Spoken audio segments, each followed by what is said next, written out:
We were in the middle of dinner when Mark suddenly set down his fork. He looked at me and asked, "Who is Walter Briggs?" My chopsticks froze in midair. My heart skipped a beat. Walter Briggs. It was a fake name, something Cecilia and I had invented one drunken night. We made a pact. If one of us ever got into trouble and couldn't be reached, Walter Briggs would be the code. Besides me and her, no one else knew that name. And Cecilia had been missing for a month. She said she was going on a trip to Thailand, and she never came back. I looked at Mark's casual, untroubled face, and my heart sank. How could he possibly know that name? The name Walter Briggs was born the year Cecilia and I graduated from college. We'd finished a whole bottle of red wine and were lying on the rooftop, staring at the full moon. Cecilia had her arms slung around my neck, her words slurring. "Sophie, we need a code." "A code for what?" "You know, if one of us ever gets into trouble, disappears, and the other one hears the name, they'll know something is wrong." I laughed, calling her dramatic. But we spent the next hour brainstorming until we landed on Walter Briggs. It sounded so old-fashioned and clunky that it couldn't possibly be a real person's name. Only two people in the world knew what those words meant. Me and Cecilia.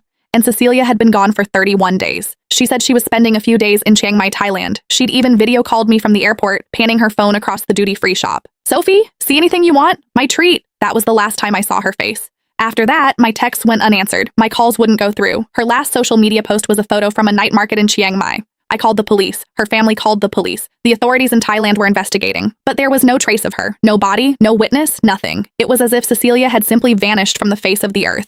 And now my husband, Mark, a man who, in theory, had no connection to Cecilia, a man who never even liked her posts, had just casually uttered that name over dinner. "What's wrong?" Mark asked, noticing my stunned silence. He smiled. "You look strange." "No, it's nothing." I lowered my head and put a bite of food in my mouth. It was tasteless. "I've just never heard that name before. Where did you hear it?" "Oh, a friend mentioned it," he said, taking a sip of water. "Just curious." He changed the subject, starting to talk about his day at work. I couldn't hear a single word. My mind was stuck on one thought. How did he know that name? How? After dinner, Mark went to take a shower. I sat on the sofa, my palms slick with sweat. The sound of running water echoed from the bathroom. I glanced at the closed door, then stood and walked to his phone, which he'd left on the dining table. I knew the password. Our wedding anniversary. My fingers trembled as I unlocked it. I scrolled through his messages, his call logs, his notes. Nothing. It was too clean. Suspiciously clean. No one's phone is that pristine. Next, I went for his laptop. It was in the study, and I knew that password too. He'd never tried to hide it from me. I checked his browser history, his files, his downloads, one by one.